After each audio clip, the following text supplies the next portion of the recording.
Dear brothers and sisters, I'm very happy to see all of you. నా ప్రియ సహోదరి సహోదరులారా, మీ అందరినీ చూడటం నాకు సంతోషంగా ఉంది.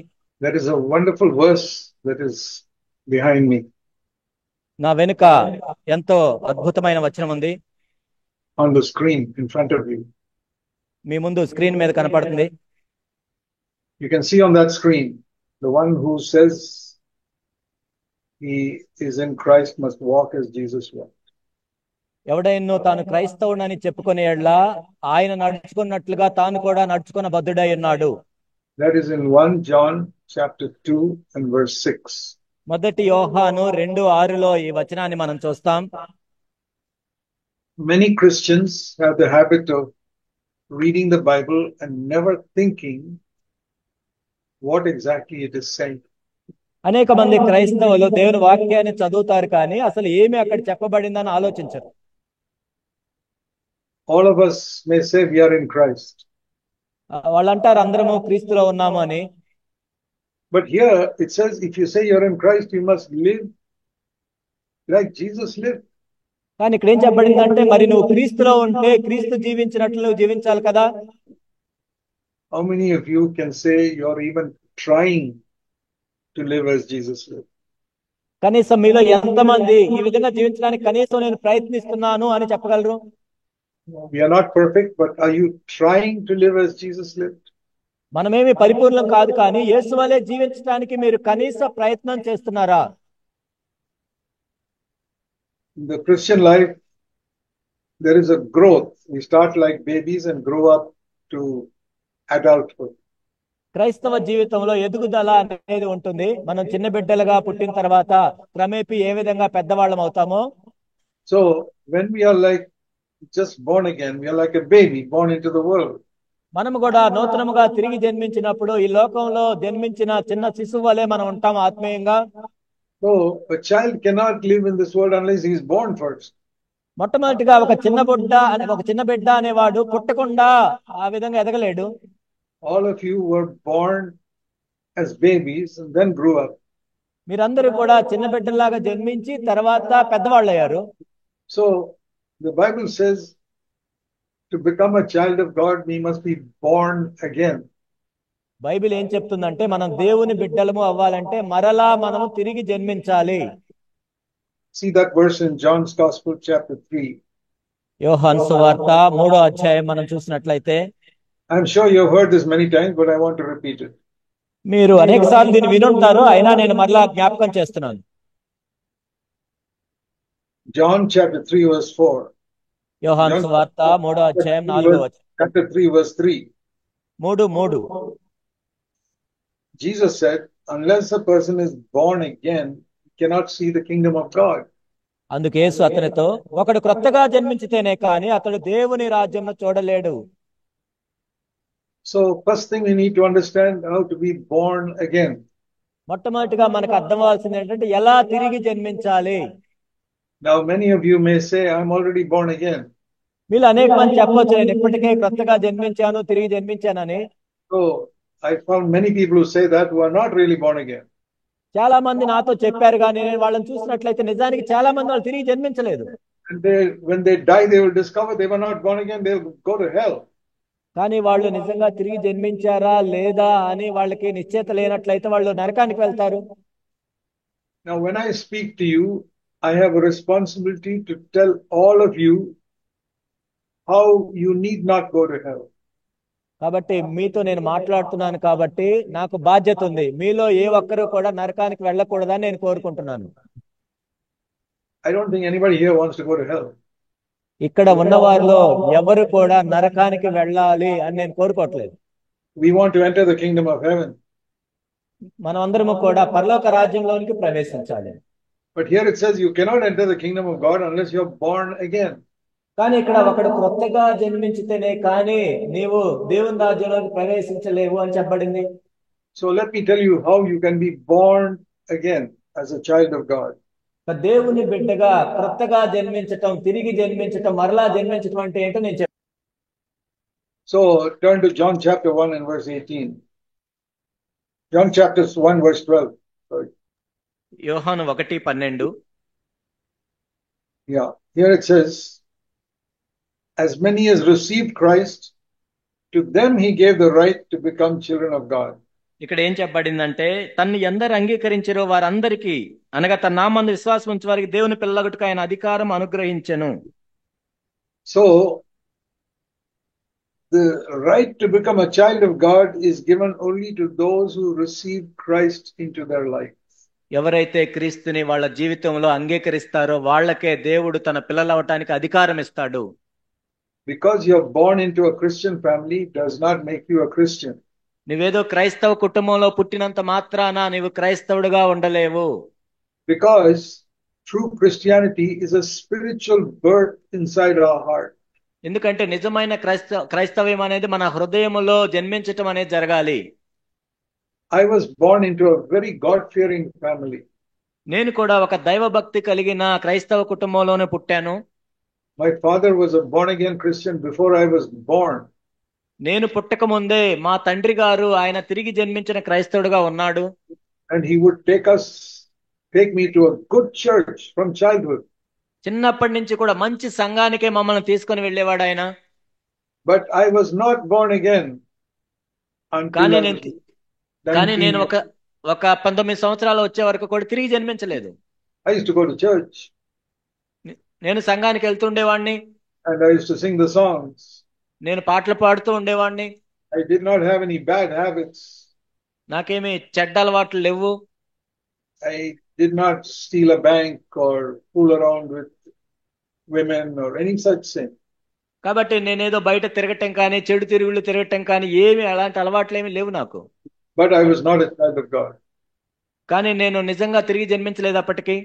Until one day I said to Jesus, Lord, I am a sinner. ప్రభువా నేనెంతో పాపాత్ముడిని అని నేను ఒకానొక రోజు ప్రభువుకి నిజంగా చెప్పేదాకా. I was born in a Christian family, but I am a sinner. నేను క్రైస్తవ కుటుంబంలో పుట్టాను కానీ నేను పాపాత్ముడినే. And I'm really sorry for my sinful ways. కాబట్టి నా పాప మార్గాలను బట్టి నేను నిజంగా పశ్చాత్తాపడ్డాను. See, sin is not just murder and adultery and serious things like that. ఇక్కడ పాపం అంటే ఏదో నరహత్య చేయటం వ్యభిచారం చేయటం అలాంటివి వాటి గురించి నేను చెప్పట్లేదు. You told a lie, one lie in your life, you're a sinner. నీ జీవితంలో ఇప్పటికి ఒక్క అబద్ధం చెప్పినా సరే నువ్వు పాపాత్ముడివే. If you had one bad thought against somebody in your mind, you're a sinner. నీ మనసులో ఎవరి మీద ఒక్క చెడ్డ తలంపు వచ్చినా కానీ నువ్వు పాపాత్ముడివే. If you've hurt somebody in some way, you're a sinner. నీవు ఏ కారణాన్ని బట్టైనా ఎవరినైనా ఒక్కరినైనా నువ్వు ఇబ్బంది పెట్టినా నువ్వు పాపాత్ముడివే. Everybody on earth is a sinner. ఈ భూమి మీద ఉన్న ప్రతి ఒక్కరు కూడా పాపాత్ములే.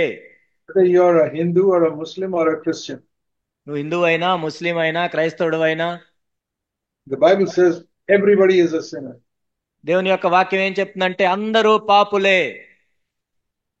And God is so holy that he cannot forgive sin without some punishment being given for it. దేవుడు పరిశుద్ధుడు కనుక దానికి పాపానికి శిక్ష వేయకుండా ఆయన ఎవరిని క్షమించలేడు. God is a loving father, but he's also a righteous judge. దేవుడు ప్రేమగల తండ్రి మాత్రమే కాదు ఆయన నీతి కలిగిన న్యాయాధిపతి. Don't forget that. దాన్ని మర్చిపోవద్దు. He's a loving father and a righteous judge at the same time. ఒకే సమయంలో ఆయన ప్రేమగల తండ్రిగా ఉన్నాడు నీతి గల న్యాయాధిపతిగాను ఉన్నాడు. So think of a situation where you have committed some big crime. మీరు ఈ విధంగా ఆలోచించండి. మీరు ఏదైనా ఒక పెద్ద నేరం చేశారనుకోండి. You're taken to court. ఆ కోర్టుకు తీసుకొని పోబడ్డారు. And there in the court your father is the judge. ఆ కోర్టులో చూసినట్లయితే మీ తండ్రే అక్కడ న్యాయమూర్తిగా ఉన్నాడు. And he says you committed a big crime. నీవు పెద్ద నేరం చేశావు. So you have to pay 10 lakh rupees fine. నువ్వు 10 లక్షల రూపాయలు ఫైన్ కట్టాలి. Where do you have 10 lakh rupees to pay? 10 లక్షల రూపాయలు ఎక్కడి నుంచి వస్తాయి నువ్వు కట్టడానికి? Or maybe he says you have to pay 100 lakhs. లేకపోతే 1 కోటి రూపాయలు నువ్వు కట్టాల్సిన అవసరం వచ్చింది దానికి. Where do you have 100 lakhs to pay? 1 కోటి రూపాయలు ఎక్కడి నుంచి వస్తాయి నీకు కట్టడానికి? And you say to your father, Father, you're my father, please forgive me. నువ్వేమంటున్నావు, నువ్వు నా తండ్రివే కదా, దయచేసి క్షమించు క్షమించు అని బ్రతిమలాడుతున్నావు. And he said, no, in the court I'm not your father, I'm your judge.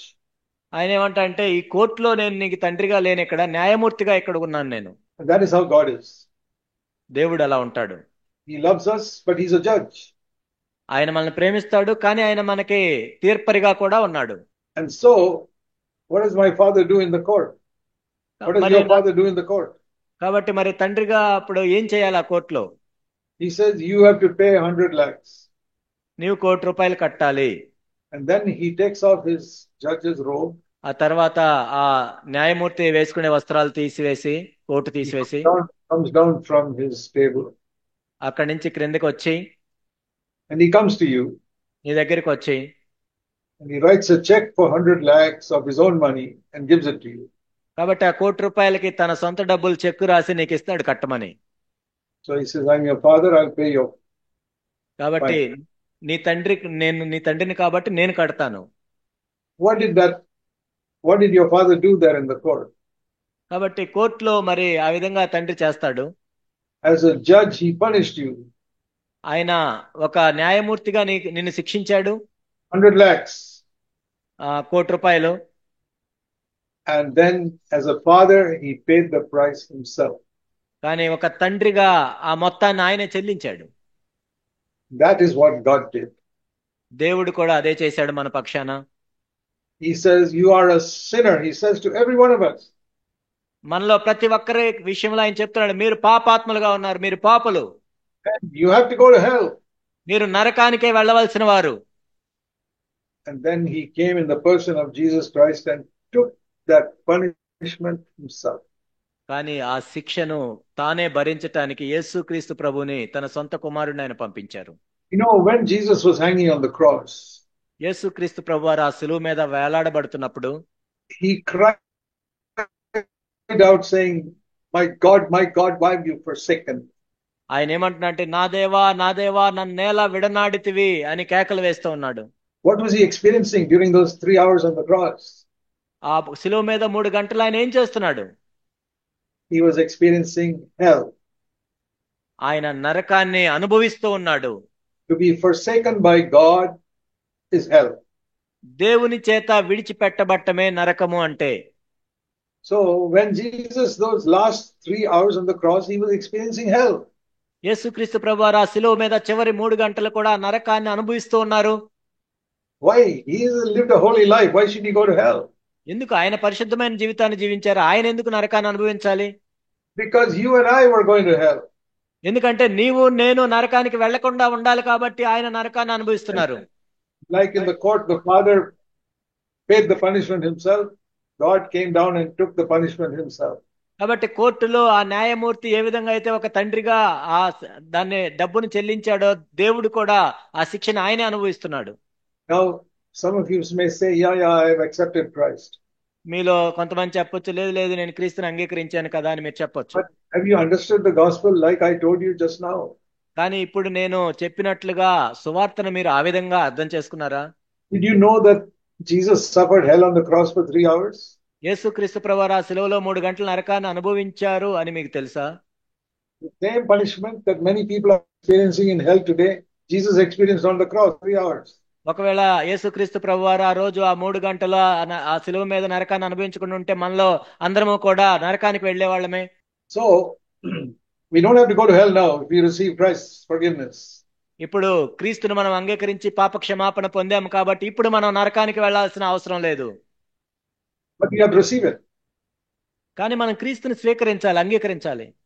When the father gives me the check for 100 lakhs, ఆ తండ్రి ₹1,00,00,000 చెక్కు రాసి ఇస్తున్నప్పుడు I must take it and say, thank you, Dad. నేను తీసుకొని ఆ చెక్కుని నా తండ్రికి నేను కృతజ్ఞతలు తెలియజేయాలి.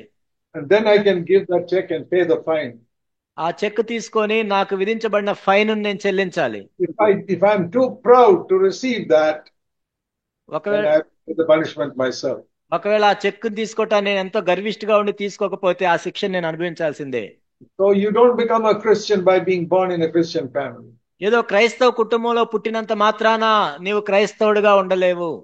Everybody has to receive Christ, whether it is Christian or Hindu or Muslim or no religion.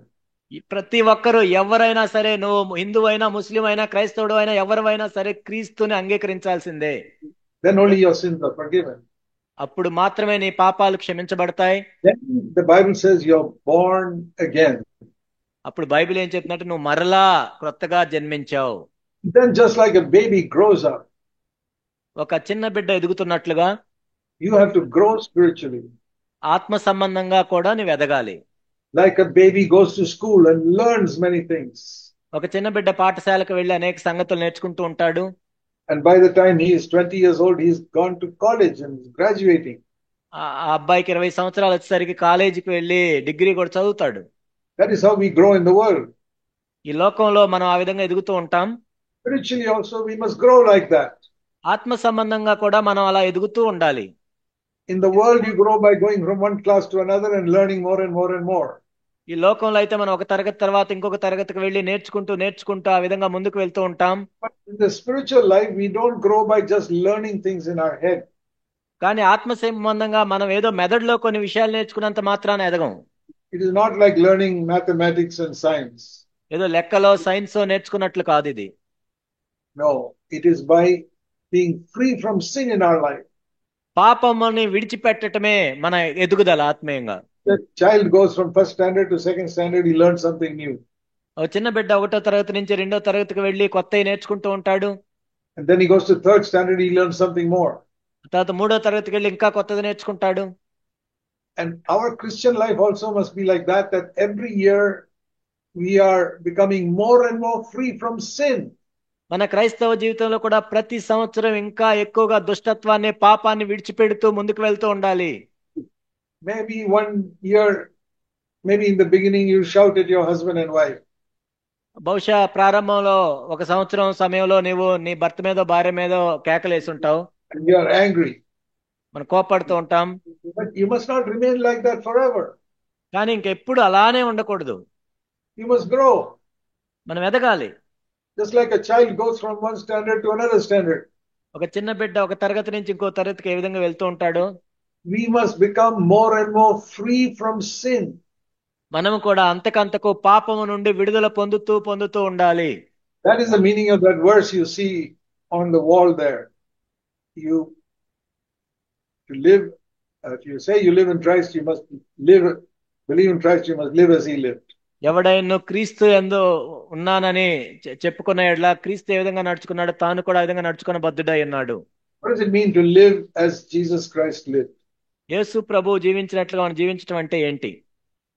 It's not saying we must be a carpenter like him. అంటే ఆయన వల్లే మనం అడ్రంగి పని చేయాలని కాదు. Or we have to go and live in Israel like him. లేకపోతే ఆయనలాగా ఇశ్రాయేల్లోకి వెళ్ళి మనం అలా జీవించాలని కాదు. It means we must be free from sin like him.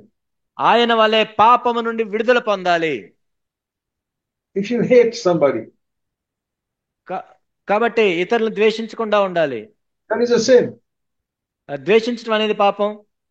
Even if you don't go and hit him or hurt him, మనం వెళ్ళి వాళ్ళని ఏదో భౌతికంగా కొట్టకపోవచ్చు, దాడి చేయకపోవచ్చు. in your heart, if you got a hatred towards somebody, నీ హృదయంలో ఎవరి మీదైనా ద్వేషం కలిగి ఉంటే just stop for 1 minute ఒక నిమిషం మనం ఆగి and think. ఒకసారి ఆలోచిద్దాం. Do you hate anybody right now? ఎవరినైనా మనం ద్వేషిస్తున్నామా? Do you hate your mother-in-law మీ అత్తని ద్వేషిస్తున్నావా నువ్వు? because they troubled you some way? ఎందుకంటే ఏదో ఒక విధంగా వాళ్ళు నిన్ను ఇబ్బంది పెడుతున్నారని. Do you hate your father-in-law లేకపోతే మీ మామగారిని ద్వేషిస్తున్నావా? or your brother-in-law లేకపోతే మీ బ్రదర్ ఇన్ లాని ద్వేషిస్తున్నావా? or sister-in-law లేకపోతే మీ మరదలను లేకపోతే వదిలను ఎవరు అలాంటి వాళ్ళు ద్వేషిస్తున్నావా? or your neighbor లేకపోతే మీ పొరుగు వాళ్ళని ద్వేషిస్తున్నావా? or your boss in the office? లేకపోతే ఆఫీసులో మీ బాస్ని ద్వేషిస్తున్నావా? Is there anybody whom you hate? నీవు ఎవరిని ద్వేషించినా Then I want to tell you, you got a disease in you నేను చెప్పేది ఏంటంటే అలా నువ్వు కలిగి ఉన్నట్లయితే నువ్వు ఒక రోగాన్ని కలిగి ఉన్నావు. that is worse than cancer. Cancer కంటే భయంకరమైన రోగం అది. If cancer can kill you, this sinful attitude can kill you much more.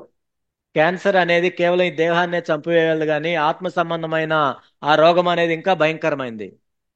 hatred is worse than cancer. ద్వేషించటం అనేది క్యాన్సర్ కంటే భయంకరమైన రోగం. Cancer will make you die in this world. Hatred will send you to hell. Cancer అనేది ఈ లోకానికి నువ్వు చనిపోయేటట్లు చేయొచ్చు, కానీ ద్వేషం అనేది నిన్ను నరకానికి తీసుకెళ్తుంది. Let me ask you another question. ఇంకొక ప్రశ్న మిమ్మల్ని అడుగుతాను నేను. Is there anybody on earth whom you have not forgiven? ఈ భూమి మీద ఉన్న వారిలో ఎవరినైనా నువ్వు ఇంకా క్షమించలేదా? If you lived on this earth even 7 or 8 years, somebody has hurt you.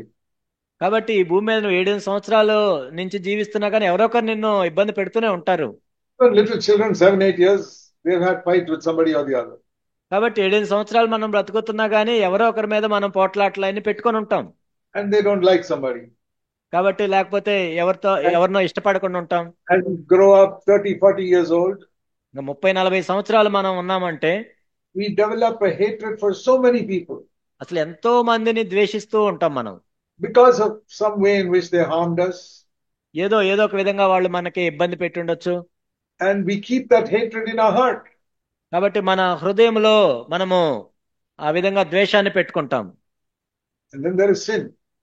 అది కూడా పాపమే. That is like cancer inside. ఎందుకంటే లోపల క్యాన్సర్ ఉన్నట్లుగా. And none of you will like to have cancer in your body. మీ దేహంలో ఎవరు కూడా cancer ఉండాలని కోరుకోరు కదా. Or leprosy. లేకపోతే కుష్ఠు రోగం ఉండాలని కోరుకోరు కదా. Have you seen people? There are many people with leprosy in our country. మన దేశంలో కూడా అనేక మంది కుష్ఠు రోగులు మనం చూస్తూ ఉంటాం. Their fingers are all eaten up. వాళ్ళ వేళ్లు చూసినట్లయితే అన్ని కొరుక్కొని పోయి ఉంటాయి. The nose is all eaten up. ఆ ముక్కు అదంతా కూడా కొరుక్కొని పోయి ఉంటది. There are white spots all over their body. వాళ్ళ దేహం అంతా కూడా తెల్లటి మచ్చలు వచ్చి ఉంటాయి. And we don't like even to shake hand with them. అసలు ఆ దగ్గరలో ఉండటానికి కూడా మనం ఇష్టపడం. We don't like to go near them. అసలు ఆ దగ్గరికి కూడా వెళ్ళలేం మనం. Because leprosy is something you can get very easily from another person. ఎందుకంటే కుష్ఠు రోగం అనేది ఒకరి నుండి మరొకరికి ఎంతో సులభంగా వ్యాపిస్తుంటుంది. I want to tell you, sin is worse than leprosy. నేను చెప్పేది ఏంటంటే పాపం అనేది ఆ కుష్ఠు వ్యాధి కంటే ఎంతో భయంకరమైనది. So if you don't forgive somebody, ఒకవేళ మీరు ఇతరులను ఎవరైనా క్షమించినట్లయితే you've got a spiritual leprosy. అది ఒక ఆత్మ సంబంధమైన కుష్ఠు వ్యాధి వచ్చినట్లే నీకు. And it will kill you spiritually. ఆత్మ సంబంధంగా నిన్ను చంపేస్తుంది అది. Jesus said the greatest commandment is to love God and love one another. యేసుక్రీస్తు ప్రభువారు ఏం చెప్పారంటే ఆజ్ఞల్లో కల్లా అతి గొప్ప ఆజ్ఞ ఏంటంటే దేవుణ్ణి పూర్ణ హృదయంతో ప్రేమించటమే. And love one another. పొరుగు వారిని ప్రేమించటం. Just like the two arms of the cross. అది సిలువకి ఉన్న 2 కమ్మీల వంటిది. Vertically, you've got to love God. నిలువుది ఏంటంటే దేవుణ్ణి ప్రేమించటం. And horizontally, we got to love one another. అడ్డుగా ఉన్నది ఏంటంటే నీ పొరుగు వాడిని ప్రేమించటం. That is how God wants us to live. దేవుడు మనం ఆ విధంగా జీవించాలని ఆయన కోరుకుంటున్నాడు. If there's one person you don't love, you're disobeying God. ఒక వ్యక్తినైనా నువ్వు ప్రేమించినట్లయితే నువ్వు దేవుణ్ణి ప్రేమించినట్లే.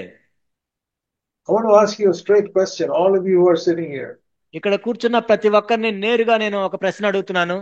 Please think for a moment. ఒక క్షణం ఆలోచించండి మీరు. Is there anybody whom you hate?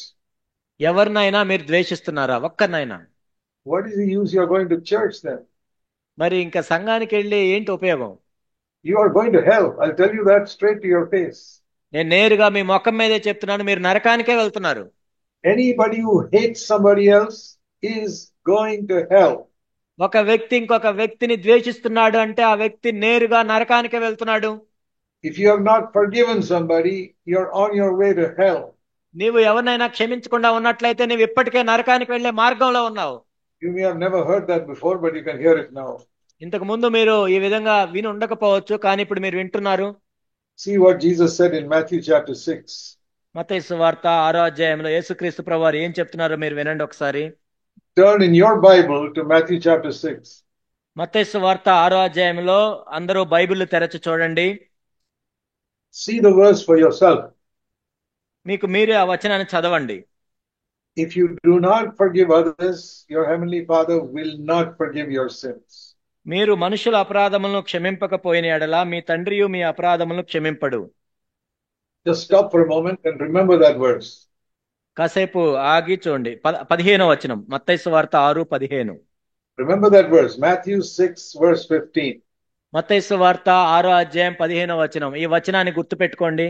Underline it in your Bible. Me Bible underline చేసుకోండి. If you don't forgive others, God will not forgive you. మీరు మనుష్యుల అపరాధములను క్షమింపకపోయిన ఎడల మీ తండ్రియు మీ అపరాధములను క్షమించడు. Your father will not forgive you. మీ తండ్రి మీ అపరాధాలను క్షమించడు. That means God is your father. అంటే దేవుడు మీ తండ్రిగా ఉన్నాడని. But you don't forgive somebody, కానీ మీరు ఎవరినైనా క్షమించకుండా ఉంటే He will not forgive you. దేవుడు కూడా క్షమించడు మిమ్మల్ని. Then you'll go to hell. God is no longer your father. మరి దేవుడు ఎంత ప్రేమగల తండ్రి అయినా దేవుడు కూడా క్షమించకపోతే ఏం చేస్తారు? మీరు నరకానికి వెళ్తారు. You cannot remain as a child of God if you don't forgive everybody. కాబట్టి మీరు దేవుని బిడ్డగా ఉండాలి అంటే మీరు అందరినీ క్షమించాల్సిందే. If you live on this earth, always somebody will hurt you in some way or the other. మనం ఈ భూమి మీద జీవిస్తూ ఉన్నప్పుడు ఎప్పుడోసారి ఎవరో ఒకసారి మనల్ని ఇబ్బంది పెడుతూనే ఉంటారు, గాయపరుస్తూనే ఉంటారు. I'm 84 years old. నాకు 84 సంవత్సరాలు ఇప్పుడు. And many people have hurt me. ఎంతో మంది నన్ను బాధ పెట్టారు, గాయపరిచారు. But I have forgiven every one of them. కానీ ప్రతి ఒక్కరిని నేను క్షమించాను. There is nobody anywhere in the world whom I have not forgiven. ఈ లోకంలో నేను క్షమించని వ్యక్తి అంటూ ఎవరూ లేరు ఈ భూమి మీద. And not only that, I have forgiven people in the future also. అంత మాత్రమే కాదు, భవిష్యత్తులో నన్ను ఇబ్బంది పెట్టే వాళ్ళని కూడా ఇప్పటికే నేను క్షమించాను. That means I say, Lord, if somebody is going to hurt me for the rest of my life, I forgive him right now. అంటే ఏంటంటే, ఓ ప్రభువా, ఇంకా నేను బతికినంత కాలం ఎవరైతే నన్ను ఇబ్బంది పెట్టబోతున్నారో వాళ్ళందరూ నేను ఇప్పుడే క్షమించాను. I don't know who's going to harm me next year, but I have forgiven him now itself. వచ్చే సంవత్సరం నన్ను ఎవరు ఇబ్బంది పెడతారో నాకు తెలియదు, అయినా నేను ఇప్పుడే క్షమిస్తున్నాను వాళ్ళని. So next year when somebody hurts me, I don't have to forgive him because I forgive him previous year itself. ఎందుకంటే వచ్చే సంవత్సరం ఎవరైనా నన్ను ఇబ్బంది పెట్టుంటే అప్పుడు క్షమించాల్సిన అవసరం నేను ఇప్పుడే క్షమించాను. That is called future forgiveness. అదేంటంటే భవిష్యత్తుకు సంబంధించిన క్షమాపణ. I learned that from Jesus. నేను యేసు ప్రభు దగ్గర నుంచే నేర్చుకున్నాను అది నేను. Matthew chapter 12 and verse 32. మత్తయి సువార్త 12:32 మనం చూసినట్లయితే, Must study your Bible very carefully. మొట్టమొదటిగా మీ బైబిల్ని మీరు ఎంతో జాగ్రత్తగా చదవటం నేర్చుకోవాలి. I found that in Andhra and Telangana and all, many people study the Bible well. I'm happy to see that. Andhra తెలంగాణలో నేను చూసింది ఏంటంటే చాలా మంది బైబిల్ బాగా చదువుతారు. దాన్ని బట్టి నేను సంతోషంగా ఉన్నాను. Please study the Bible. కాబట్టి దయచేసి బైబిల్ని చదవండి బాగా. Matthew 12:32. మత్తయి 12:32 Jesus said, యేసు ప్రభు చెప్పారు, whoever speaks a word against the Son of Man, it's forgiven him. మనిషి కుమారునికి విరోధముగా మాట్లాడు వానికి పాప క్షమాపణ కలదు గాని. Is he saying whoever spoke against me in the past? గతంలో మనిషి కుమారునికి విరోధంగా మాట్లాడే వాళ్ళు క్షమించబడతారని మాత్రమే చెప్పారు ఇక్కడ. Oh, who said whoever speaks means in the future also? నాకు విరోధంగా ఎవరు భవిష్యత్తులో మాట్లాడినా సరే. He said that 2000 years ago. 2000 సంవత్సరాల క్రితమే చెప్పారు ఈ మాట ఆయన. And he's saying for the next 2000 years, if anybody speaks against me, now itself I am forgiving him. తర్వాత 1000 సంవత్సరాల్లో అయినా ఎవరైనా నాకు విరోధంగా మాట్లాడిన వాళ్ళని నేను ఇప్పుడే క్షమిస్తున్నాను. So I've decided to follow Jesus. కాబట్టి నేను కూడా ప్రభువుని వెంబడించాలని నేను తీర్మానం చేసుకున్నాను. You read in that wall text behind you on the wall. ఆ గోడ మీద మీరు చూసిన వచనం ప్రకారం Live as Jesus lived. యేసు ప్రభు చెప్పారు. That means forgive as Jesus forgave. అంటే యేసు ప్రభు క్షమించినట్లు మీరు కూడా క్షమించాలి. I've done that. అంత మాత్రమే కాదు, I've done that. నేను చేశాను. Lord, anybody who does anything against me next year, year after next, to the end of my life, I'm forgiving him now itself. ఓ ప్రభువా, ఎవరైనా నాకు విరోధంగా పాపం చేస్తే ఈ సంవత్సరం అయినా వచ్చే సంవత్సరం అయినా భవిష్యత్తులో నేను ఇప్పుడే క్షమిస్తున్నాను. Say that. అది మీరు చెప్పండి. I mean it. వెంటనే నిజంగా. And all the people who have hurt me in the past, I forgive them right now. ఓ ప్రభువా, గతంలో నాకు విరోధంగా పాపం చేసిన ప్రతి ఒక్కరిని ఇప్పుడే నేను క్షమిస్తున్నాను. Your life will become a very happy life. అప్పుడు నీ జీవితం కూడా సంతోషకరమైన జీవితంగా మారిపోతుంటుంది. That is how my life has become a very happy life. ఆ విధంగానే నా జీవితం కూడా ఎంతో సంతోషంగా ఉంది. Many people are unhappy because they got some bitterness against somebody. అనేక మంది సంతోషంగా ఎందుకు ఉండరంటే వేరే వాళ్ళ మీద ద్వేషాన్ని వాళ్ళు పెట్టుకొని ఉంటారు. They keep on remembering what somebody did. కాబట్టి వాళ్ళు ఏమి చేశారు, వీళ్ళు ఏమి చేశారని వాళ్ళ గురించి ఆలోచిస్తూ ఉంటారు. And then they go and tell their relatives and friends, that person did this to me and that person did this to my child. వాళ్ళు ఆ బంధువుల దగ్గరికి స్నేహితుల దగ్గరికి వాళ్ళు ఆ వ్యక్తులు ఎలా చేశారు, మా పిల్లల మీద ఎలా చేశారు, అలా చేశారు అని చెప్పుకుంటూ తిరుగుతుంటారు. And keep on complaining against people. ఆ విధంగా మనుషులకు విరోధంగా వాళ్ళు ఫిర్యాదులు చేస్తూ ఉంటారు. And then you come and sit in the meeting like a holy Christian. కానీ వాళ్ళు మీటింగ్లోకి వచ్చి పరిశుద్ధమైన క్రైస్తవులుగా కూర్చుంటారు. ఇక్కడికి వచ్చి You're not a holy Christian, you're a sinner. నువ్వేదో పరిశుద్ధమైన క్రైస్తవుడు కాదు, నువ్వు ఒక పాపాత్ముడివి. And even though you may be sitting in the church, you're on your way to hell. కాబట్టి నువ్వేదో సంఘంలో కూర్చున్నా కానీ నువ్వు నరకానికి వెళ్లే మార్గంలోనే ఉన్నావు. Because you have not forgiven somebody. ఎందుకంటే నువ్వు ఇతరులను క్షమించలేదు. You've got a bitterness against someone. వేరే వాళ్ళ మీద నువ్వు ద్వేషాన్ని పెట్టుకొని ఉన్నావు. Now you will not hear many preachers tell you that. కాబట్టి ఏ బోధకులు మీకు ఇలాంటివి చెప్పరు. But Jesus said it. కానీ యేసు ప్రభు చెప్పారు ఇక్కడ. So dear brothers and sisters, my main aim is that you'll be completely free in your heart from all sin. నా ప్రియమైన సహోదరి సహోదరులారా, నేను చెప్పేది ఏంటంటే, ముఖ్య ఉద్దేశం ఏంటంటే, మీ హృదయంలో ప్రతి పాపం నుండి మీరు విడుదల పొందాలి. You will not have a sinful or wrong attitude towards any human being in the world. కాబట్టి మీ హృదయంలో ఎటువంటి తప్పుడు వైఖరులు కానీ తప్పుడు విషయాలు కానీ ఈ భూమి మీద ఉన్న ఏ ఒక్క మనిషి మీద పెట్టుకోకూడదు. And if you are aware of some sin you've committed against God, you must confess it immediately. దేవునికి విరోధంగా నువ్వేమైనా పాపం చేశామని నీకు ఒప్పుదల కలిగి ఉంటే వెంటనే క్షమించమని దేవుడిని అడగాలి. Committing a sin is like some thorn getting into your foot. పాపం చేయటం అనేది నీ కాల్లో ఒక ముళ్ళు గుచ్చుకున్న దాంతో సమానం. Now, if you are walking in the field and without chappals and your thorn gets into your foot, మీరు చెప్పులు వేసుకోకుండా మీరు పొలంలో నడుస్తూ ఉంటే మీకు ముళ్ళు గుచ్చుకుంటుంది. what will you do? ఏం చేస్తారు మీరు? If a thorn gets into your foot because you were walking without chappals, మీరు చెప్పులు వేసుకోకుండా పొలంలో నడుస్తున్నారు కాబట్టి ముళ్ళు గుచ్చుకుంది. how long will you wait to take out that thorn? ఆ ముళ్ళుని తీసేయటానికి మీరు ఎంతకాలం వేచి ఉంటారు? Will you take it out tomorrow? రేపటి దాకా ఆగుతారా? Or 1 week later? లేకపోతే ఒక వారం ఆగుతారా? Or 1 hour later? లేకపోతే ఒక గంట అయినా ఆగుతారా? Or will you take it out immediately? లేకపోతే వెంటనే తీసేస్తారా? Every one of you know you will take out that thorn from your foot immediately. మీలో ప్రతి ఒక్కరు కూడా వెంటనే ఆ ముళ్ళుని తీసేస్తారు. Because otherwise your foot will get infected and they'll have to cut off your foot one day. లేనట్లయితే మీ పాదంకి అంతా infection అయ్యి ఆ పాదాన్ని మొత్తం తీసేయాల్సి వస్తుంది. It's the same with sin. పాపం కూడా అంతే. If you commit a sin, మీరు ఒక పాపం చేసుంటే, tell a lie, ఒక అబద్ధం చెప్పారు, or you got angry with somebody, లేకపోతే వేరే వాళ్ళ మీద కోపపడ్డారు, how long should you take to confess and ask forgiveness? కాబట్టి మీరు క్షమాపణ అడటానికి మీరు ఎంత సమయం తీసుకుంటున్నారు? Not even 1 minute. ఒక్క నిమిషం కూడా తీసుకోకూడదు. Immediately. వెంటనే. How long will you wait to take out the thorn from your foot?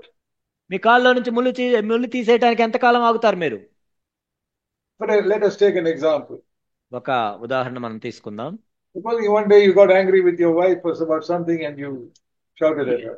ఏదో ఒక విషయమై మీ భార్య మీద మీరు కేకలేశారు, అరిశారు. Or your wife got angry with your husband and shouted at him. లేకపోతే భార్య భర్త మీద అరిసింది. Do you believe that is a sin? అంటే మీరు అది పాపం అని మీరు పరిగణిస్తున్నారా? Do you believe that in God's eyes that is like you're getting a thorn in your foot? దేవుని యొక్క దృష్టిలో అది ఎలా ఉంటుందంటే మీ కాల్లో ముళ్ళు గుచ్చుకున్నట్లే ఉంటుంది అని మీరు నమ్ముతున్నారా? Thorn got into your heart. నీ హృదయంలోకి వెళ్ళింది ముళ్ళు. ఇప్పుడు You got angry. ఎందుకంటే మీరు కోపడ్డారు. What should you do? మరి ఏం చేయాలి మరి అప్పుడు? How can you pull out this thorn? వెంటనే ఆ ముళ్ళుని తీసేయాలి. Very simple. అది ఎలా తీసేయాలంటే, go to your husband or wife and say, I am sorry for saying that or doing that. నీ భార్య దగ్గరకో భర్త దగ్గరకో వెళ్ళి నేను అలా అన్నందుకు, అలా కోపడ్డందుకు నన్ను క్షమించమని అడగాలి. Do you do that? మీరు అలా చేస్తున్నారా? See, most of you here are married. మీలో చాలా మంది ఇక్కడ పెళ్లి చేసుకున్న వాళ్ళు ఉన్నారు. I am sure all of you, sometime or the other, you got angry with your husband or wife. కాబట్టి మీలో అందరూ కూడా ఏదో ఒకసారి కోప్పడే ఉంటారు, భర్త మీదో భార్య మీదో. I have also done it. నేను కూడా చేశాను అలా. But I asked forgiveness. కానీ నేను క్షమాపణ అడిగాను. I pulled out a thorn. నన్ను ఆ ముళ్ళుని వెంటనే తీసేశాను. That's what I'm saying. అదే నేను చెప్తున్నాను. I'm not saying we are perfect. అంటే మనం ఏదో పరిపూర్ణంగా ఉన్నామని నేను చెప్పట్లేదు. Thank God that we can confess our sin and be free from it. కాబట్టి మనము దేవునికి క్షమాపణ అడిగి దాని నుంచి విడుదల పొందొచ్చు. అందుని బట్టి దేవునికి వందనాలు. If you just pray, Lord, forgive my sins, మీరు కేవలం ప్రభా నా పాపాలు క్షమించమని ప్రార్థన చేసి వదిలేస్తే sin will not be forgiven. అప్పుడు నువ్వు క్షమించబడవు. Please turn with me to 1 John chapter 1. మొదటి యోహాను 1వ అధ్యాయం. యోహాను రాసిన మొదటి పత్రిక 1వ అధ్యాయం మనం చూద్దాం. Towards the end of your Bible. Bible చివరిలో ఉంటుంది. 1 John chapter 1 యోహాను రాసిన మొదటి పత్రిక 1వ అధ్యాయం and verse 9. 9వ వచనం. If we confess our sin, he is faithful and righteous to forgive us our sin. మన పాపములు మనం ఒప్పుకునే ఎడ్ల ఆయన నమ్మదగిన వాడును నీతిమంతుడు గనుక ఆయన మన పాపములు క్షమించి సమస్త దుర్నీతి నుండి మన పవిత్రులుగా చేయును. And cleanse you from all unrighteousness. సమస్త దుర్నీతి నుండి మనల్ని పవిత్రులుగా What if you చేస్తాడు. don't confess? ఒకవేళ మన పాపాలు What if you ఒప్పుకోకపోతే, don't confess your sin? ఇప్పుడు ఒప్పుకోకపోతే ఏమవుతుంది? He will not cleanse you, he will not forgive you. అప్పుడు ఆయన నిన్ను పవిత్రులుగా చేయలేడు, క్షమించలేడు. So if there is any sin in your life which you have not confessed, that is not forgiven. కాబట్టి మీ జీవితంలో ఏదైనా పాపము ఒప్పుకోని పాపం ఉంటే అది క్షమించబడదు. Even if you're a Christian, నువ్వు క్రైస్తవుడు అయినా సరే, you live like that, you'll go to hell. నువ్వు అలానే జీవిస్తూ ఉన్నట్లయితే నువ్వు నరకానికే వెళ్తావు. Because no sin can enter into the kingdom of heaven. ఎందుకంటే ఏ పాపము కూడా పరలోక రాజ్యంలో ప్రవేశించలేదు. You must confess it here on the earth before you go out of this earth. అక్కడికి మనం వెళ్లే ముందే ఇక్కడే ఈ భూమి మీదే మనం ఒప్పుకొని దాన్ని విడిచిపెట్టినట్టు దేవుడు క్షమిస్తాడు. What happens when you die? నువ్వు చనిపోయినప్పుడు ఏం జరుగుతుంది? So many people can have so many theories as to what will happen. ఏమవుతుంది అని రకరకాల ప్రజలు రకరకాలుగా చెబుతూ ఉంటారు దాని గురించి. It's only one book that tells us what will happen. కానీ మరి ఏం జరుగుతుందో నిజంగా చెప్పడానికి మనకు ఒకటే పుస్తకం ఉంది. That's the Bible. అదే Bible. And here it says in Hebrews 9. హెబ్రీయులకు రాసిన పత్రిక 9వ అధ్యాయంలో ఏముందంటే, Turn in your Bible to Hebrews chapter 9. మీరందరూ బైబిల్ తెరచి హెబ్రీయులకు రాసిన పత్రిక 9వ అధ్యాయం చూడండి. 27. 27వ వచనం. It is appointed unto men once to die, and after that the judgment. మనుషులందరూ ఒకసారి మృతి పొందవలనని నియమింపబడును, ఆ తర్వాత తీర్పు జరుగును. What happens to everybody as soon as they die? చనిపోయిన వెంటనే అందరికి ఏం జరుగుతుంది? We bury them. మనం చనిపోయిన తర్వాత Then we bury them in the ground. Sorry bun We bury them in the ground, under the ground. భూమిలో పాతి పెడతాం. And one day God will raise them up and judge them. ఒకానొక రోజు దేవుడు ఆ మృతులను లేపి తీర్పు తీరుస్తాడు. So before we die, we must confess all our sins. కాబట్టి మనం చనిపోక ముందే మనం చేసిన ప్రతి పాపాన్ని ఒప్పుకోవాలి. Because there is no way to have our sins forgiven after we die. ఎందుకంటే మనం చనిపోయిన తర్వాత ఇంకా పాపాలు క్షమించబడటం అనేది ఏది ఉండదు. Here we read once to die, after that only judgment. మనుషుడు ఒక్కసారి మృతినొందును, ఆ తర్వాత తీర్పు జరుగును. Now, none of us can say when we are going to die. కాబట్టి మనందరికీ తెలియదు మనం ఎప్పుడు చనిపోతాం, ఎవరికి తెలియదు. You can die tonight. ఈ రాత్రే చనిపోవచ్చు. Accidents happen. ప్రమాదాలు జరుగుతుంటాయి. Or some sickness can come. లేకపోతే వ్యాధులు వస్తుంటాయి. Nobody can say, I will live until tomorrow. రేపటిదాకా నేను బతుకుంటాను ఎవరు చెప్పలేరు. See, it says in James, యాకోబు రాసిన పత్రిక మనం చూస్తే chapter 4 and verse 14. 4:14. యాకోబు 4:14. It says, you don't know what your life will be like tomorrow. రేపేమి సంభవించునో మీకు తెలియదు. See what the Bible says. You don't know what your life will be like tomorrow. Bible ఏం చెప్తుందో చూడండి, రేపేమి సంభవించునో మీకు తెలియదు. You are a vapor that appears for a little while and then vanishes away. మీ జీవం ఏంపాటిది, మీరు కొంతసేపు కనపడి అంతలో మాయమైపోవు ఆవిరి వంటి వారే. See, like in the kitchen you see a smoke. Kitchen లో మనం చూసినట్లయితే అక్కడ స్మోక్ చూస్తాం, పొగ. When you're cooking something, one smoke comes out. మనము వండుతున్నప్పుడు పొగ వస్తుంది పైకి. And then Few seconds later, it is gone. ఆ తర్వాత చూస్తే ఆ పొగ కనపడదు మనకి. There was smoke coming up. పొగ When you look, వస్తుంటుంది, but you look this side and look back, and it is gone. కానీ నువ్వు అటు చూసి మళ్ళీ ఇటు చూడంగానే ఆ పొగ కనపడదు మనకి. He says, your life is like that. నీ జీవితం అలాంటిది. That's what it says here. అదే ఇక్కడ చెప్పబడింది 14లో. Life is like a smoke that vanishes. కాబట్టి మీ జీవితం అనేది ఒక ఆవిరి వంటిది, అంతలో మాయమైపోతుంది. So we must always be ready to meet God. కాబట్టి మనం దేవుణ్ణి కలుసుకోవటానికి ఎప్పుడు కూడా సిద్ధపడి ఉండాలి. We must make sure that our sins are always confessed and forsaken. కాబట్టి మన పాపములు ఎప్పుడు కూడా మనం ఒప్పుకొని విడిచిపెట్టాలి. So I want to say to all of you married people, కాబట్టి ఇక్కడ వివాహమైన ప్రతి ఒక్కరికి నేను చెప్పేది ఏంటంటే, from today, ఈ రోజు నుంచి take out the thorns immediately in your married life. మీ వివాహ జీవితంలో వెంటనే ఆ ముళ్ళును తీసేయండి. As soon as you say something that hurts the other person, say, I'm sorry for saying that. మీరు వేరే వాళ్ళని గాయపరిచారని మీకు అర్థమైన వెంటనే, నేను అలా చెప్పినందుకు నేను బాధపడుతున్నాను అని మీరు చెప్పండి, క్షమించమని అడగండి.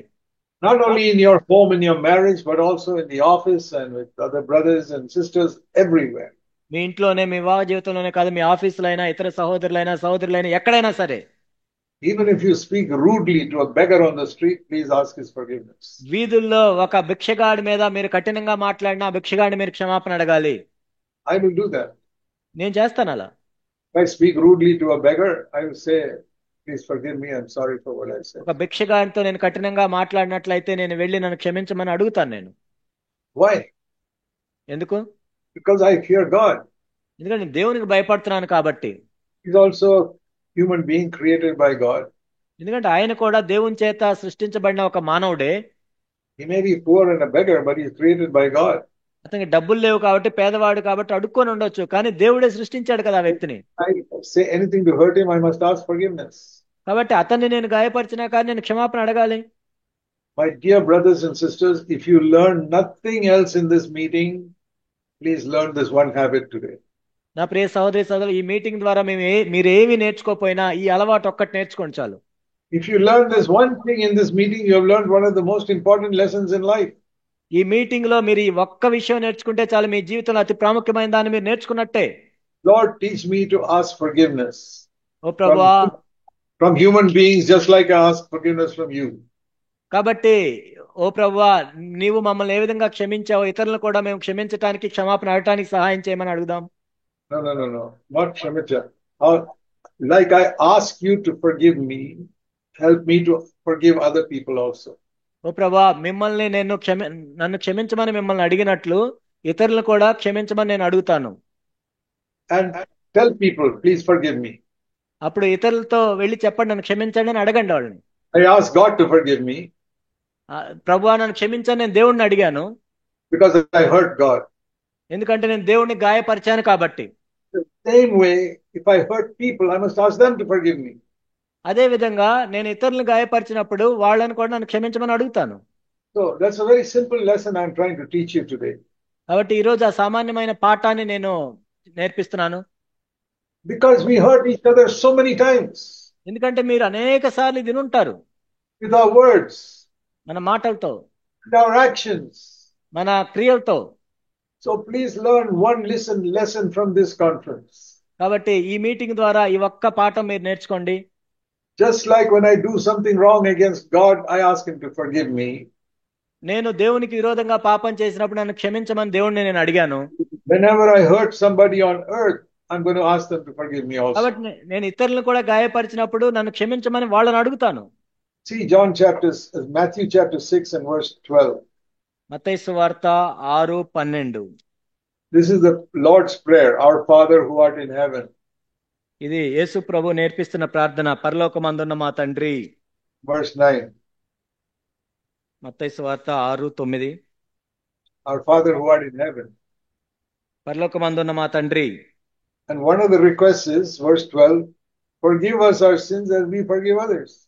ఇక్కడ 12వ వచనంలో ఒక విన్నపం ఏంటంటే, మా రుణస్తులు మేము క్షమించిన ప్రకారము మా రుణములను క్షమించుము. So you're asking God to forgive you in the same way that you are forgiving other people. కాబట్టి నువ్వు ఇతరుల్ని ఏ విధంగా క్షమిస్తున్నావో అలానే దేవుణ్ణి కూడా నువ్వు క్షమించమని అడుగుతున్నావు. So, if there's anybody who does any wrong to you, please forgive them. కాబట్టి నీకు ఎవరైనా విరోధంగా ఏ తప్పు చేసిన వాళ్ళు అంటే నేను క్షమించవాళ్ళని. And if you have done some wrong to somebody, ask forgiveness immediately. ఒకవేళ నువ్వు వేరే వాళ్ళకి విరోధంగా ఏమైనా తప్పు చేసి ఉంటే క్షమించమని అడుగు వెళ్ళి. So this is a double lesson I'm trying to teach you. కాబట్టి ఈ రెండు పాఠాలు మీకు నేను నేర్పిస్తున్నాను. If somebody has done wrong to you, forgive them. ఒకవేళ నీకు విరోధంగా ఎవరైనా తప్పు చేసినట్లయితే వాళ్ళని వెంటనే క్షమించు. And if you have done wrong to somebody, please ask forgiveness. లేకపోతే వేరే వాళ్ళ విషయంలో నువ్వు తప్పు చేసినట్లయితే నువ్వు వెళ్ళి క్షమించమని అడుగు. Then God will forgive you.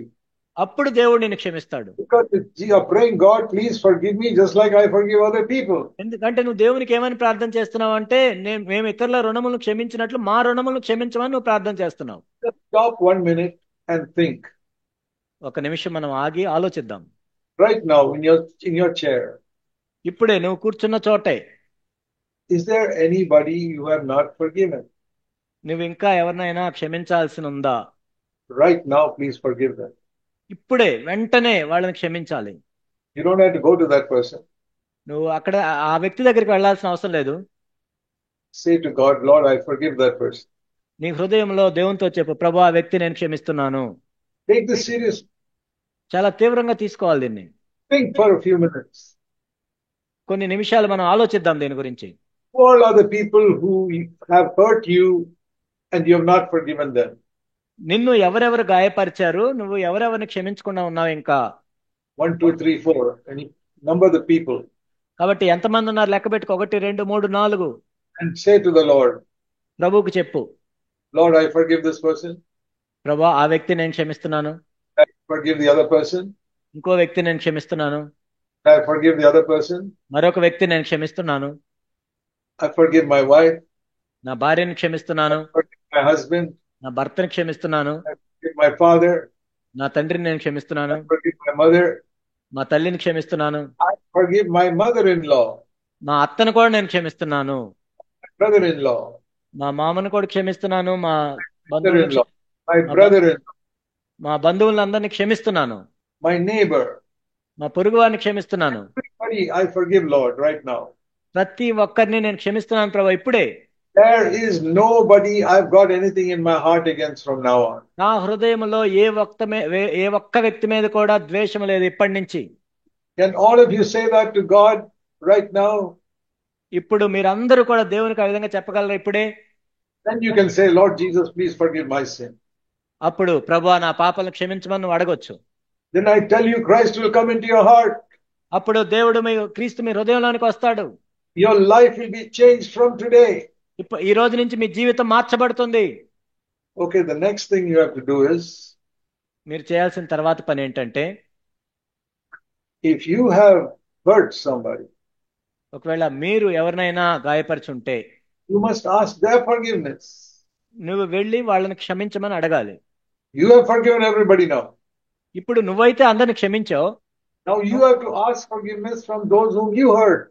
కాబట్టి నువ్వు ఎవరికి విరోధంగా నువ్వు తప్పు చేసావు వాళ్ళ దగ్గర వెళ్ళి క్షమాపణ అడగాలి. See what Jesus said in Matthew chapter 5. మత్తయి సువార్త 5వ అధ్యాయంలో ప్రభు ఏం చెప్పారు చూడండి. 23. మత్తయి సువార్త 5:23. You're presenting your offering at the altar and there you remember your brother has got something against you. కాబట్టి నువ్వు బలిపీఠం వద్ద అర్పణ అర్పించుచుండగా నీ మీద సహోదరునికి విరోధమైన కలిగిన అక్కడ జ్ఞాపకం వచ్చినట్లా నీ వెళ్ళి అర్పణ విడిచిపెట్టి, you're going to God in prayer. కాబట్టి అది ప్రార్థన అని అంటున్నాం మనము. And there, when you're about to pray, you remember that you have done wrong to somebody, he's got something against you.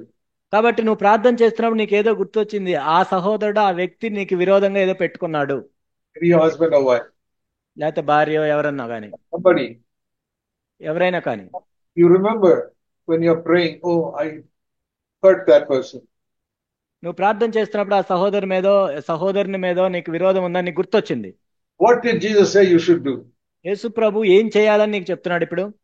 Stop praying. ఆ ప్రార్థన చేయటం ఆపేయి. Have you ever heard a preacher tell you to stop praying? అసలు ఏ బోధకుడైనా ఇప్పుడు దాకా చెప్పటం మీరు విన్నారా, మీరు ప్రార్థన చేయటం ఆపేయండి అని? I am telling you, stop praying. నేను చెప్తున్నాను, ఆ ప్రార్థన చేయటం ఆపేయండి అక్కడ. Jesus said you stop praying. ఎందుకంటే ఇక్కడ యేసు ప్రభు కూడా అదే చెప్తున్నాడు. He said, leave your offering there in front of the altar, verse 24. That means stop praying అంటే నీ బలిపీఠం మీద అర్పణను విడిచిపెట్టమని చెప్తున్నా. అంటే ఇక్కడ నీ ప్రార్థన ఆపు. and go first and ask forgiveness from your brother. మొట్టమొదట వెళ్ళి నీ సహోదరునికి విరోధంగా ఉంటే వెళ్ళి నువ్వు క్షమాపణ అడుగు. See verse 24. 24వ వచనం. First be reconciled to your brother, reconciled, and then come and offer your offering. మొదట వెళ్ళి నీ సహోదరునితో సమాధాన పడి ఆ తర్వాత వచ్చి అర్పణ అర్పించు. What did Jesus say first? ఇక్కడ మొట్టమొదటిగా ఏం చేయాలంట? Be reconciled to your brother. నీ సహోదరునితో సమాధాన పడాలి. Then come and pray. అప్పుడు వచ్చి ప్రార్థన చేయి. What the Lord said is, don't pray if you've got something against somebody. ప్రభు ఏం చెప్తాడు? Or somebody's got something against you. కాబట్టి నీ మీద ఎవరికైనా ఏదైనా విరోధం కలిగి ఉంటే నువ్వు మొట్టమొదట ప్రార్థన చేయొద్దు. Just go and settle that first. ఆ సంగతిని సరిచేసుకో మొట్టమొదట. Have you heard this message in other churches? మీరు ఎక్కడైనా వేరే సంఘాల్లో ఇలాంటి విన్నారా? So many people don't take this seriously and therefore they are going to hell. చాలా మందిని తీవ్రంగా తీసుకోవట్లేదు కాబట్టి వాళ్ళు నరకానికి వెళ్తున్నారు. I want to save all of you from going to hell. కాబట్టి మీరందరినీ కూడా మీరు నరకానికి వెళ్లకుండా కాపాడాలని నేను అనుకుంటున్నాను. If you begin with these simple things, ఈ చిన్న చిన్న విషయాలతో మనం ప్రారంభిస్తే God will help you more and more to walk like Jesus walked. యేసు వలె మనం నడవటానికి దేవుడు ఇంకా ఇంకా ఎక్కువగా సహాయం చేస్తాడు మనకి. Because Jesus forgave everybody. ఎందుకంటే యేసు ప్రభు అందరినీ క్షమించారు. We read that earlier. Whoever speaks a word against Son of Man is forgiven. ఇంతకు ముందు మనం చదివే మనుష్య కుమారునికి ఎవరైనా విరోధంగా మాట్లాడిన వాళ్ళు క్షమించబడతారు. What was let me ask you all a question. Answer me. ఒక ప్రశ్న నేను అడుగుతున్నాను, జవాబు చెప్పండి. What do you think is the worst sin anybody committed on this earth? మీరేమనుకుంటున్నారు? ఈ భూమి మీద ఎవరైనా చేయదగిన అతి దౌర్భాగ్యమైన పాపం ఏంటి? What is it? చెప్పండి, ఏంటది? ఏ పాపం అది? It is the killing of Jesus Christ on the cross. ఆ శిలువ మీద యేసుక్రీస్తు ప్రభువుని చంపటం. That is the worst sin anybody has committed. ఈ భూమి మీద అత్యంత హేయమైన ఎవరైనా చేయదగిన గొప్ప నేరం, అది పెద్ద నేరం. No bigger sin than that. అంతకంటే ఇంకా పాపం అనేది ఉండదు. When they crucified Christ. క్రీస్తుని సిలువ వేసినప్పుడు. And as soon as he was crucified, what are the first words he spoke? ఆయన సిలువ వేస్తున్నప్పుడు ఆయన మాట్లాడిన మొట్టమొదటి మాట ఏంటంటే, Father, forgive them for they don't know what they are doing. తండ్రి వీరిని క్షమించుము, వీరేమీ చేస్తున్నారో కూడా వీళ్ళకి తెలియదు. Immediately. వెంటనే. So what do we learn from that? దాని నుండి మనం ఏం నేర్చుకుంటాం? Even if somebody does the worst sin against me, immediately I must pray, Father, forgive him. నాకు విరోధంగా అత్యంత హేయకరమైన పాపం ఒకరు చేసినప్పటికీ వెంటనే క్షమించగలగాలి. Please do that. దాన్ని చేయండి. And where you have hurt somebody, you go and ask forgiveness. నువ్వు ఎవరినైనా గాయపరిచినట్లయితే వాళ్ళ దగ్గరికి వెళ్ళి నువ్వు క్షమాపణ అడగాలి. I'll tell you something, what will happen in your life. నీ జీవితంలో ఏం జరగబోతుందో ఈ విధంగా చేస్తే నేను చెప్తాను. This is how I live every day. ప్రతిరోజు నేను కూడా ఇలానే జీవిస్తాను. Your life will become like heaven on earth. అప్పుడు ఈ భూమి మీదే పరలోక జీవితం వలె ఉంటుంది మీ జీవితం. I'll tell you the truth. నేను సత్యాన్ని చెప్తున్నాను. My home is like heaven on earth. మా ఇంటిని చూసినట్లయితే ఈ భూమి మీదే పరలోకం లాగుంటుంది. My wife and I never fight with each other. నేను నా భార్య మేమేం పోట్లాడుకోము. The early days we did because we were so foolish. ప్రారంభ దినాల్లో మేము బుద్ధి లేని వారంగా ఉన్నాం కాబట్టి అప్పుడు చేశాం. Nobody preached this message to me when I was 28 years old. నేను ఆ 23-28 సంవత్సరాల వయసు ఉన్నప్పుడు నాకెవరూ ఇలాగ చెప్పలేదు. But when I learned it, I decided I will never fight with anybody. కానీ నాకు తెలిసిన తర్వాత నేను నిర్ణయించుకుంది ఏంటంటే నేను ఎవరితో పోట్లాడను. And if I get angry with someone, I'll ask forgiveness immediately. ఒకవేళ పొరపాటు నేను కోపపడినా కానీ వెంటనే క్షమాపణ అడుగుతాను. So God forgives me all the time. అందుకని ప్రభువు కూడా ప్రతిసారి నన్ను క్షమిస్తారు. Because I forgive the others. కాబట్టి నేను ఎవరైతే ఇతరులను క్షమించినప్పుడు My life is a very happy life. కాబట్టి ఆ విధంగా క్షమిస్తూ ఉన్నట్లయితే మన జీవితం కూడా సంతోషంగా ఉంటుంది. I want you also to be like that. మీరు కూడా అలా ఉండాలని నేను కోరుకుంటున్నాను. So when we think of living like Jesus lived, మనము చూస్తూ ఉన్నాము యేసు వలె జీవించటం అనేది. what is the first thing he did on the cross? కాబట్టి శిలువ మీద ఆయన చేసిన మొట్టమొదటిది ఏంటి? He prayed, Father, forgive these people who are killing me. ప్రభా తండ్రి వీళ్ళను చంపుతున్నారు, వీళ్ళని క్షమించండి. So let us follow that first step. మొట్టమొదటి అడుగుని మనం వెంబడిద్దాం. Father, Heavenly Father, I forgive all the people who have done anything against me. పరలోకపు తండ్రి, నాకు విరోధంగా ఎవరేమి కలిగి ఉన్నా వారిని నేను క్షమిస్తున్నాను. And I will not keep those things in my mind anymore. అవన్నీ కూడా నా మనసులో నేను ఇంకేమాత్రం పెట్టుకోను. That person who hurt me, if I see him tomorrow, I'll greet him. ఎవరైతే నన్ను గాయపరిచారో ఆ వ్యక్తి నాకు రేపు కనపడినట్లయితే నేను ఆయనకి వందనాలు తెలియజేస్తాను. If you don't do those things, ఒకవేళ అలా మీరు చేయకుండా ఉన్నట్లయితే it's no use you're sitting here for a convention day after day after day. మీరు ఇక్కడ ఇంకా ఎన్ని రోజులు ఇక్కడ మీటింగుల్లో కూర్చున్నా దానివల్ల లాభం ఉండదు.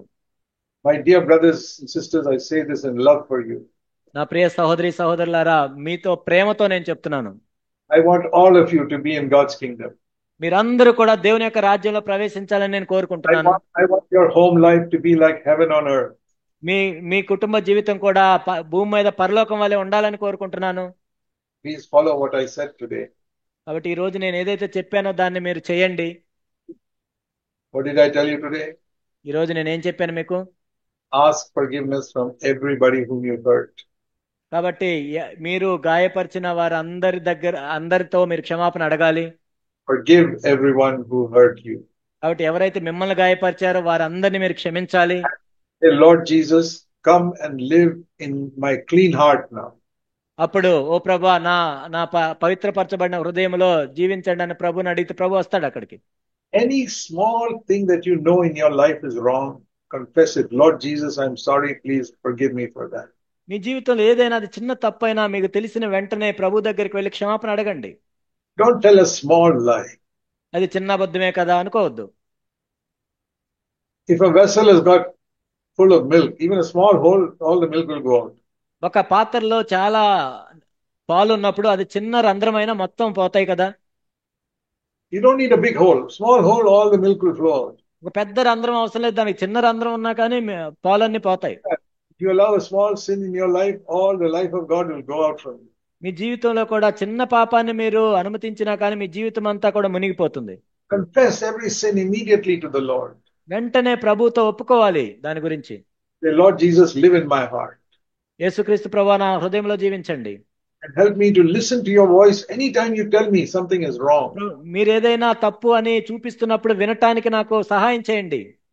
God bless you. దేవుడు మిమ్మల్ని ఆశీర్వదించును గాక. Let us pray. ప్రార్థన చేసుకుందాం. Please bow your heads. తలలు వంచండి. My dear brothers and sisters, God loves you. That is why He has spoken to you. నా ప్రియ సహోదరి సహోదరులారా, దేవుడు మిమ్మల్ని ఇక్కడికి తీసుకువచ్చాడు, మిమ్మల్ని ప్రేమించాడు. కాబట్టి ఇది మీరు వింటున్నారు ఈ సత్యాన్ని. While your heads are bowed. ప్రభా, ఎందుకు ప్రభా? While your heads are bowed, say, Lord, I forgive anyone who's done anything against me. ప్రభా, నేను ప్రతి ఒక్కరిని క్షమిస్తున్నాను. నాకు ఎవరు హాని చేసినా కానీ వాళ్ళందరినీ క్షమిస్తున్నాను. Think of some names and say, Lord, I forgive that person, that person, that person. ఓ ప్రభా, ఆ వ్యక్తిని ఈ వ్యక్తిని ప్రతి ఒక్కరు నేను క్షమిస్తున్నాను ప్రభా. And say, Lord, those who I have to ask forgiveness from, as soon as I get a chance, I'm going to go and ask forgiveness. ఓ ప్రభా, నేను ఎవరికైతే హాని చేశానో నాకు అవకాశం దొరికిన వెంటనే వాళ్ళ దగ్గరికి వెళ్ళి క్షమాపణ అడుగుతాను ప్రభా. Please help me. ఆ విధంగా Please help me, Lord. సహాయం చేయండి ప్రభా. May God bless you all. దేవుడు మిమ్మల్ని అందరినీ దీవించును గాక. Heavenly Father, పరలోకపు తండ్రి, I pray for all these dear brothers and sisters. ఇక్కడ కూర్చున్న ప్రతి సహోదరి సహోదరుల గురించి నేను ప్రార్థన చేస్తూ ఉన్నాను. Please help them to forgive everybody. ఓ ప్రభా, వారు ప్రతి ఒక్కరిని క్షమించడానికి వారికి సహాయం చేయండి. And to ask forgiveness from all whom they have hurt. కాబట్టి మేము ఎవరినైతే గాయపరిచామో హాని చేసాం వారందరినీ క్షమాపణ అడగటానికి సహాయం చేయండి. Avoid even a small sin. ప్రభా, అది చిన్న పాపం అయినా సరే. Never to tell a lie. ఓ ప్రభా, అబద్ధాలు చెప్పకుండా సహాయం చేయండి. Never to take even 1 paisa that does not belong to them. ఓ ప్రభా, వారికి సంబంధించింది వారికి కానిది ఒక పైసా కూడా ఉండకుండా సహాయం చేయండి. Bless everyone here. ఓ ప్రభా, ఇక్కడ సంగతులను సరి చేసుకోవటానికి సహాయం చేయండి. Pray in Jesus' name. యేసు నామములో ప్రార్థిస్తున్నాం తండ్రి. Amen. ఆమేన్.